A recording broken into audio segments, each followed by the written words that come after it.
Assalamualaikum warahmatullahi wabarakatuh. Speaker 1. I think that even up until just a few years ago, we could never have imagined how to our behavior will change with regards to using mobile and tablet. I know that I would find incredibly difficult to live without my mobile.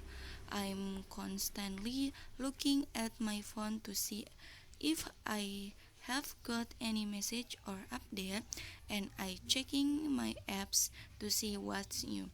I would say that I post my life online, not like some people I know, but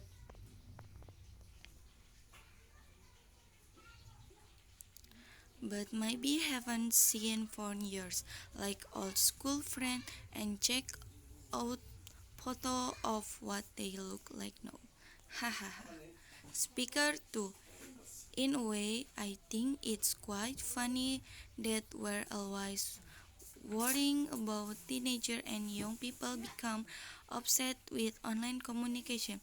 But if you ask me, we need to worry just as much about adults. At the office where I work, even when we have break, nobody talks to each other unless they absolutely have to, which is a sorry state of affairs to say the least. Everyone too busy checking their social network and sending messages to have time to communicate face to face.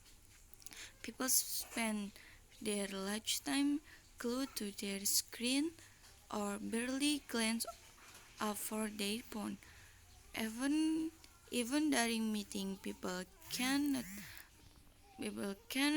resist subtly and checking phone. And what really irritates me is when you are trying to talk to someone to get more interested in looking at their phone than paying attention to what you are saying, even though you are right in front of the pubbing. I think the scale.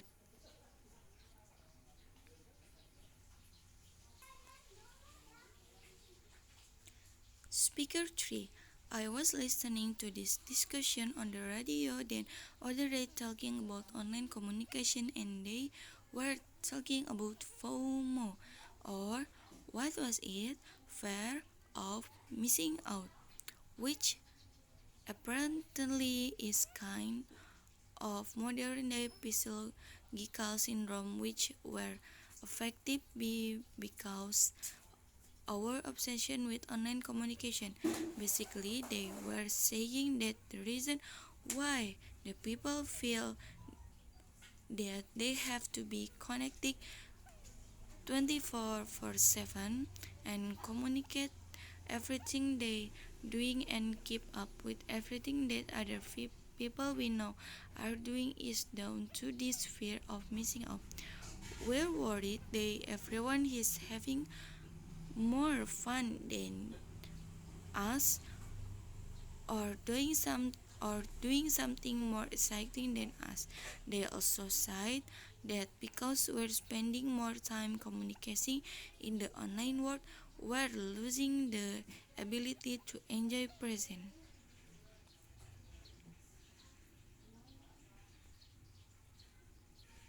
Speaker 4. My generation is so different to my parents. I mean, they always telling me that they grew grip in work with the mobiles and social networking, and they manage fine. Hard to manage how they arrange to meet their friend without a phone, but they say did. Oh, I had so many arguments with them while I was growing up until they let me have my first smartphone. But they didn't let me have Snapchat or Instagram or anything like that. It's not end of the world. They they just didn't understand that they the way people my age communicates with each other. Nobody actually talk on the phone anymore. then have no idea how much I miss out on the at school, being only one who didn't have Snapchat. Speaker 5. For me, one of best thing about online communication is that you can stay in touch with everyone at the same time all the time. You know exactly what's going on when and where, so you're never missing out on anything. I love the fact that you can update up your friend on what's going on in your life, and they can respond immediately with a like or comment, so you feel like you are together with people even though you might be completely alone sitting on a bus or at home. I share a lot of photos, but I only post of my best edit shot. I had I had it when people I know post photo of me not looking my best. Thank you. Wassalamualaikum warahmatullahi wabarakatuh.